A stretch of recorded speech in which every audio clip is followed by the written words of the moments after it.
Hi friends, I'm Chelsea and I'm here with my May reading wrap-up. So May was quite the busy month, like I mentioned in my last video, and yet I still managed to read 8 books.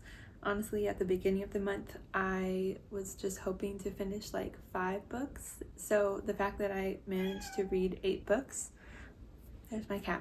The fact that I managed to read 8 books actually was quite impressive. I did not finish my TBR. I think I finished 5 out of the 8 books on my TBR. I mostly read audiobooks, like all of the books except for 2 were audiobooks. The 2 physical books that I read really quickly. Also, there's one that I kind of like soft DNF'd, unfortunately. So I'm just going to talk to you about these books. So I guess I'll just start with the book that I tried to read several times and then ended up putting down, which made me really sad, but I do want to get back to it because I think I'm really gonna like it. Unfortunately, that was the Wisteria Society of Lady Scoundrels. I was really excited about this one, and again, I still think I would like it a lot. I think I just need to put it down and pick it up another time. I started the month out reading this and it took me like a week to get, 50 pages in. Part of it was because it was really busy, but also I just kept getting distracted. And then I read 2 other books and I tried to read it again. I got like 10 more pages in, and every time I would like read a chapter and then just put it down and get really distracted and unfocused. It's really funny and really quirky. I love the historical setting and all that, so I think it could definitely be a good one. It felt really ridiculous and outlandish in some ways, but I think I will like it. This is just not the right time.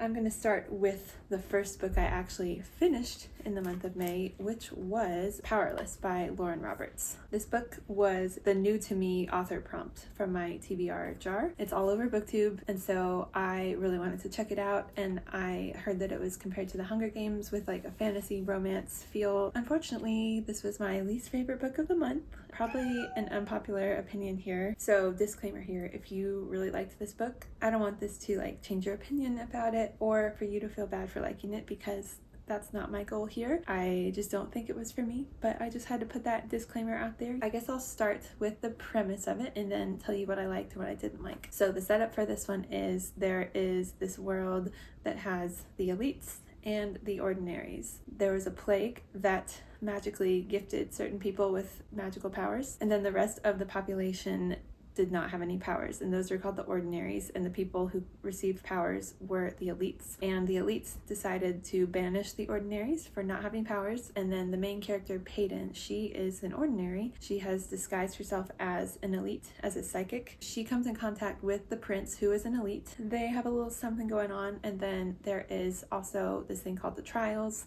They put all the elites into it to show off their powers. She gets thrown into it with Kai, who is the prince and the main love interest. Very Hunger Games-esque, a little bit Harry Potter, Goblet of Fire feel. I will say that I read this pretty quickly. I wanted to keep reading, and it was a very easy, fast read. I did really enjoy Kai and Peyton's romance. I thought their chemistry and banter was really good. This one pretty much has no spice, but it had a lot of great tension regardless, so I really enjoyed that. Those are probably the main things I liked. I thought a lot of it was nothing new, really. Like, it felt like a lot of other books of this similar style. It felt very predictable, lots of tropes, like every trope you can imagine feels like it was in this book. And also, to me, the characters just felt kind of like one-dimensional and shallow. I just wasn't super like connected to them. I didn't really feel anything for a lot of the other characters, so when major things happened, I wasn't really affected. There's also like an element of a love triangle in there, which I'm not usually a fan of, and I didn't really care for that. There was also, this was just a really specific thing that maybe only bothers me, but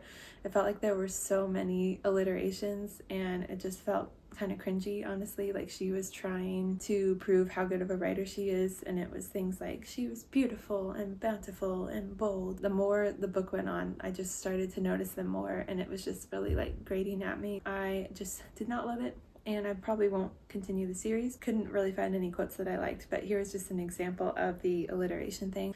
I've never seen something so beautiful, so bold, so blatantly wrong for me. She is a devil, she is a deity, she is a man's downfall in human form, she is my downfall. Anyway, enough of that. I don't want to put this book down any more than I already did. If you loved it, I'm so glad. So I'm just going to move on from that. Next, I read Even As We Breathe by Annette Saunooke Clapsaddle. This was one of my book club choices. This is her debut novel, and I would describe this as a coming-of-age Indigenous story set in the 1940s. It also has kind of a literary fiction feel. The historical element kind of felt just more like the backdrop, so I wouldn't really classify it as historical fiction, but it does have that historical setting. This book is about County Sequoia, who grows up in Cherokee, North Carolina. He's lost his parents, so he lives with his grandmother and his uncle Bud, and he goes off for the summer to work at the Grove Park Inn in Asheville. He goes off with a girl from his town that he kind of knows, but not really, and they kind of strike up this friendship. They discover lots of interesting things. It also deals with like the racism and discrimination of Native Americans during World War II. And at the Grove Park Inn, they are housing diplomats from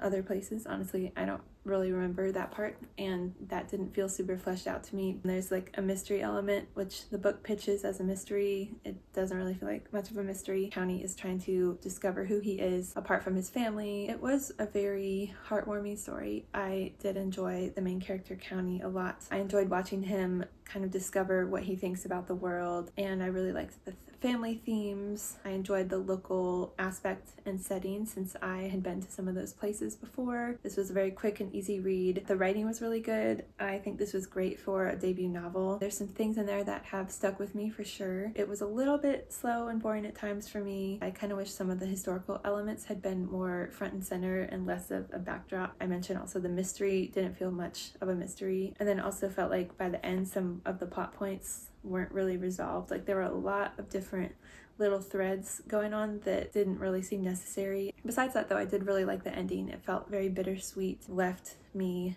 thinking about some stuff. I really enjoyed getting to learn about this Cherokee tribe. This author herself is of the tribe that he was in. Obviously, there were a lot of upsetting things regarding the racism and discrimination, but I did really enjoy getting to learn about this and would love to read more Indigenous stories. So I'm going to leave you with a quote. "This land is ours because of what is buried in the ground, not what words appear on a paper." Okay, so these next 4 books are by 4 of my favorite authors at the moment. These are my 4 favorite books of the month. Next up, I listened to The Grace of Wild Things by Heather Fawcett, who wrote Emily Wilde's Encyclopedia of Fairies. This was my other book club choice. This is an Anne of Green Gables like retelling, but with magic and witches and stuff. This one is about Grace, and she is in an orphanage and no one wants to adopt her, so she decides to run off and become an apprentice to this witch in the woods. So then she meets the witch, and the witch is pretty evil, honestly, like kind of darker than I would have expected for a middle grade fantasy, but she convinces the witch to let her apprentice. The witch tells her that if she can perform all the spells out of her spell book over the course of not even a year, then she will consider it. So she has 100.5 spells to do, and she's just discovering her magic. Like she has little bits and pieces of it, but she is learning throughout the year. She meets some friends along the way who help her. She has a talking crow named Windweaver, and she meets a fairy in the woods named Rum, and then some friends from school. Definitely has some similar elements of Anne of Green Gables, but it really stands on its own as its own book as well. So this was super cute, cozy, charming, magical, witchy, whimsical, and honestly a little creepy in points. The writing was really quirky, but great descriptions, just really well done. At this point, I could say I have loved every book of hers that I've read, so that's awesome. And I loved Grace as a character. She was very similar to Anne. It was just really funny. She had a lot of the similar dramatic monologues. There were a lot of fun little nods to Anne of Green Gables as well. There were a lot of great themes of like friendships and found family. It does deal with like grief and loss a little bit. So the ending felt just a tiny bit rushed, and there was a certain character that I wanted a little more of. It was definitely kind of a bittersweet ending. And also it felt kind of weird that the witch was so evil, because I think she's supposed to represent Marilla, who is very stern and rigid and uptight, but definitely not evil. And the witch, she like talked about baking children in her oven. That was kind of weird to me. But overall, I really enjoyed this book. Highly recommend it. Here's a quote that feels very much like Anne, but also Grace.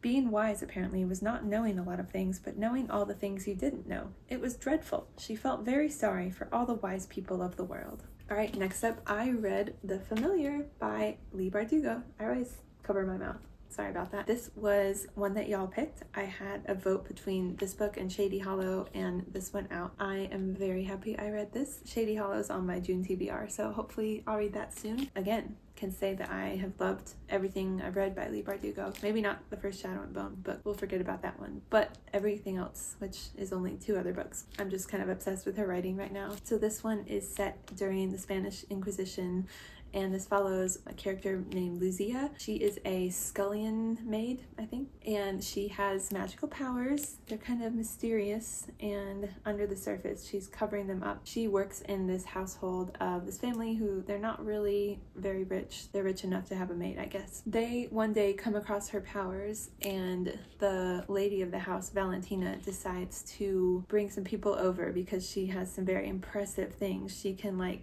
take apart a goblet and then put it back together. She hums her magic. They're like incantations almost. But because this is during the Inquisition, where anything that's kind of seen as diverting from the Catholic Church is seen as heretical or blasphemous, she is saying that these are gifts from God basically and not witchcraft, because that would be an instant burn at the stake kind of situation.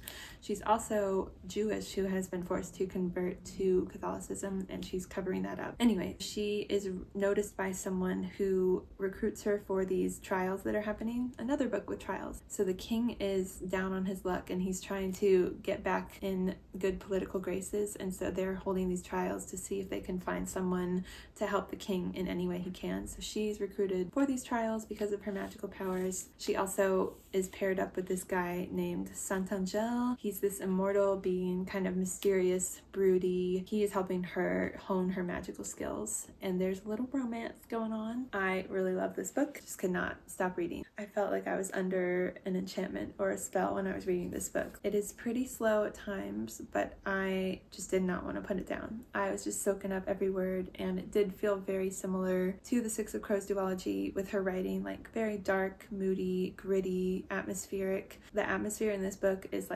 truly amazing. I could just picture everything. I was just fully in it, loving pretty much every second of it. There were a couple minor things that I didn't love, but honestly, I just really loved this. There was a lot of tension with the characters, a lot of distrust, a lot of things going on under the surface, and I really just thought this was super unique because it dealt with a lot of the elements of religion with the Inquisition, but also mixed with magic, science, and even people pretending to have magical skills but not. So just the lines were very blurred between what is from God and what's from the devil. I was really intrigued by all of that.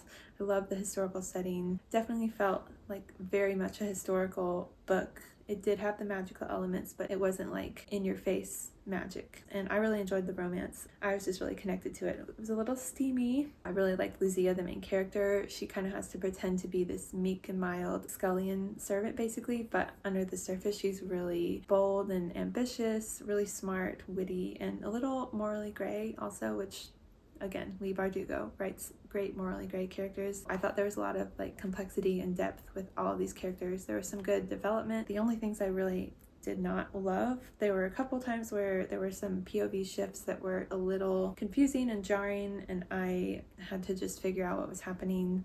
There were some slow moments and then some moments that felt too fast. The pacing felt kind of weird in certain points. I was kind of less interested in the trials, which were a decent part of the book. Overall, I really did love it. Highly recommend this one. I just want to keep reading all her books. Here's a quote.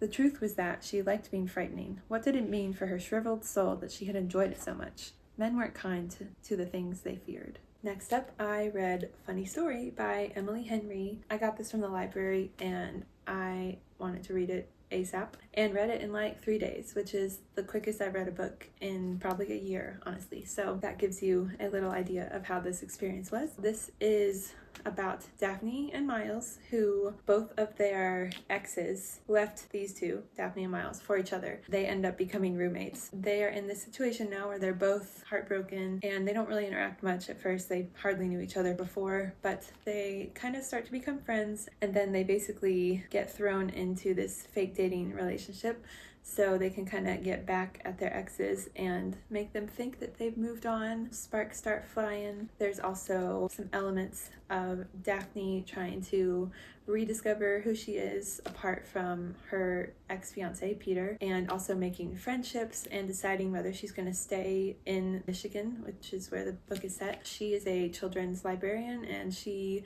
loves her job, but she is not sure about staying in the town where she was with Peter. So, spoiler alert, this is my second favorite Emily Henry book after Beach Read. I loved it so much. I loved almost everything about this. I really loved Daphne and Miles. Miles gave me Nick Miller vibes. I've heard some people talk about that. In general, this felt very much like New Girl with them being roommates. Then Miles felt a lot like Nick Miller in some ways. He's very chaotic and just all over the place. It's funny because Daphne is basically his polar opposite. I related to a lot of elements of their personalities, both on the surface and then some of the deeper struggles that they had. And as always, I love how Emily Henry just goes deeper with the characters and with the story.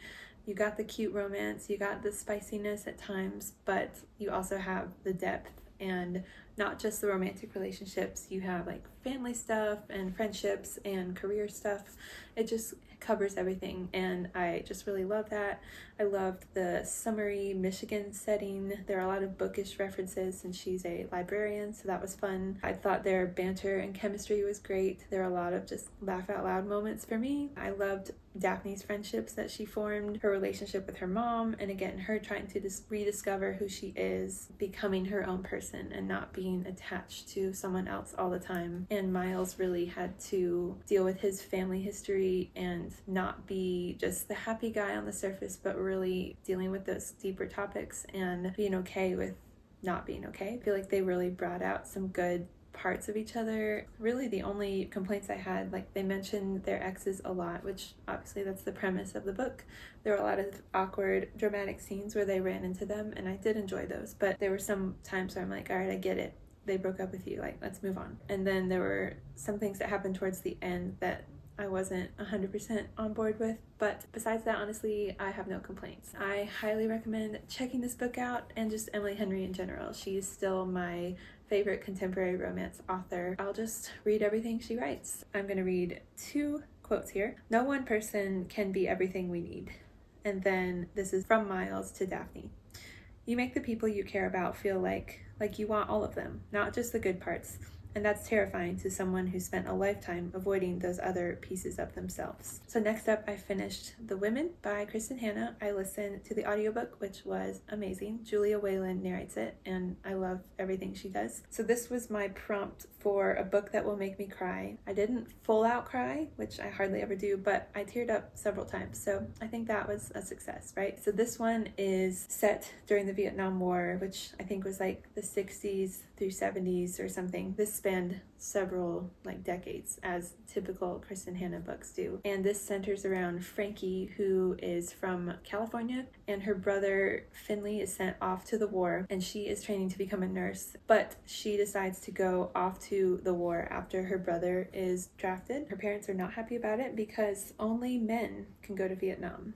There's going to be a lot of themes of only men and not women. But she decides to go off to Vietnam as a combat nurse. A lot of the book at the beginning is her in Vietnam, just being thrown into it and seeing the horrors and tragedies of war, and just really having to learn very quickly how to become a nurse, how to do surgeries. And while she's there, she meets some women named Ethel and Barb, and she strikes up some really sweet friendships with them. There's also some romances going on. A lot of the book is her in Vietnam, and then at one point she comes back home, and then the rest of the book basically chronicles her life after Vietnam, trying to reintegrate into society while dealing with PTSD, depression, anxiety, a lot of things as a result of being in the war.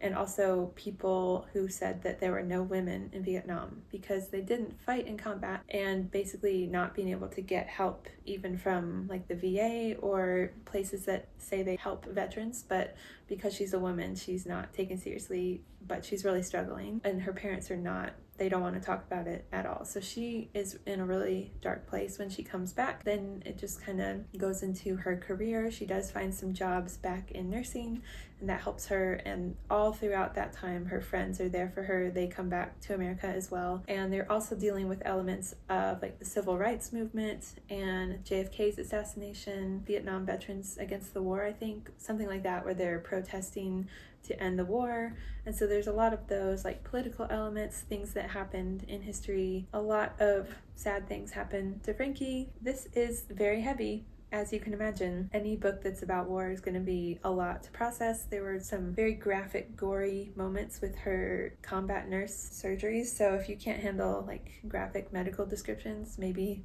this is not for you. This was definitely an emotional roller coaster. I definitely had a lot of angry moments, especially when people were just discrediting Frankie and women in general and not listening to their experience. I really learned a lot. Like, I didn't really know much about the Vietnam War and what happened after. So that was really interesting to learn about and to get this side of history from like the women's perspective. I love Kristen Hanna's writing. I really enjoyed it in this book as well. It was a very engaging read. Like, I didn't want to put it down. I just wanted to keep listening. She was really great at writing powerful stories that really go across a long span of time, and she's really great at creating vivid imagery. She's really good with creating characters. So the one thing really that kept this from a 5-star for me, I didn't fully connect with Frankie as a character for some reason. I didn't really love a lot of the decisions she made, and I could totally empathize with her, having seen the things that she did and not having any help. But some of the things she did, I was just not a fan of. And there are a lot of really heavy, hard things that happened too, and it was just a lot to take in at times. There were also kind of some toxic romantic relationships. There was a heavy focus on romance in this, which I was not expecting, and I enjoyed some of it, but some of it I was just like, this is not the best situation. I really loved her friendships though. Those really shone through. They were just like a rock in her life. So far, this is probably my least favorite Kristen Hanna book, but only because the other two I've read, The Nightingale and The Great Alone, were full 5 stars, so this is still like really good and I would highly recommend it. Really enjoyed a lot of it. There were just like a couple things, but thought this was really well done and definitely recommend it. So here's a couple quotes. Women can be heroes. And then, thank God for girlfriends. In this crazy, chaotic, divided world that was run by men, you could count on the women. Okay, and then the last 2 books I finished, I'm gonna lump together because it's a duology. So I listened to the Monk and Robot duology, which is A Psalm for the Wild-Built and A Prayer for the Crown-Shy. And these are written by Becky Chambers. And this is pitched as cozy sci-fi, which I will say, before this I had never read a book in this genre, but I've heard a lot of good things and wanted to check it out. And I finished both of these in like 2 days. They're really quick, short, easy reads. The audiobook was really great. So this one follows sibling Dex, who is a tea monk. Also, Dex is non-binary. So they are in this field being a tea monk, basically someone who it feels like a therapist a little bit, listening to people talk about their lives and offering them tea kind of like tailored to what they need, and just a very calming, soothing, wise presence. But Dex is kind of feeling a little dissatisfaction, lack of fulfillment with their path in life, and so they decide to get out of the city that they're in, go out into nature and rediscover what they're doing. But the setting for this is that previous to this time, there were robots in the world. Some things went wrong and they were sent out, and humans and robots basically stopped interacting. But Dex is going out into the woods and they end up coming in contact with this robot named Mosscap. And they basically strike up this little friendship or companionship, and they become traveling buddies. And this world that they're in is basically like a utopia and very environmentally sustainable, which is honestly refreshing. It's not like a dystopia. Things are working pretty well. And so a lot of it is like the thought of, when you have everything you need, what is there left to want? And like, why are you still not satisfied? And Mosscap is here to answer the question of, what do humans need? Which, you know, really easy question. So basically they're both in search of some things, and they're both having some existential crises. They are just discovering things about the other species, discovering things about themselves, each other, and just going along in nature and having some philosophical conversations. And that's basically both books, like in a nutshell. This was definitely very cozy, very comforting, just felt like a breath of fresh air. Honestly, I really enjoyed listening to these. I especially enjoyed Dex and Mosscap's interactions, their conversations. There were some really funny, humorous moments. I really loved Mosscap, especially. The robot, was so funny and just inquisitive and surprisingly insightful at times. And I really loved how they helped each other discover things and answer questions, but a lot of things were kind of open-ended. They didn't really come to clear conclusions, but they helped each other process a lot of things. I will say some of the philosophical conversations I didn't fully connect to, like either went over my head or I just was not a huge fan of. That's not really like something I gravitate towards, but there were a lot of things that were thought-provoking and kept me kind of thinking afterwards. So I really enjoyed this and I want to read more of her books. I'm going to do one quote from the first book and one from the second. So here's book one. You keep asking why your work is not enough, and I don't know how to answer that because it's enough to exist in the world and marvel at it. You are allowed to just live. And book two.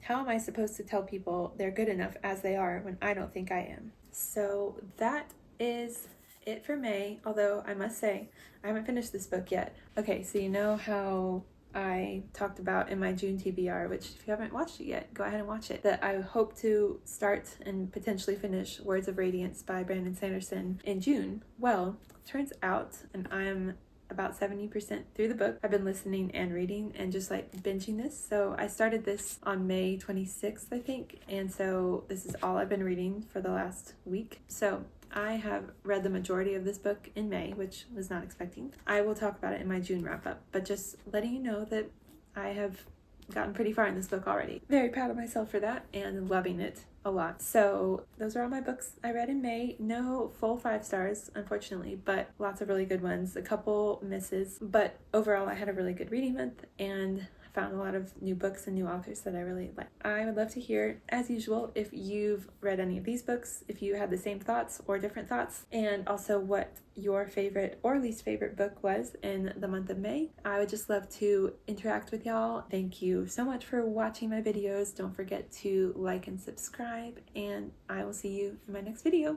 Bye!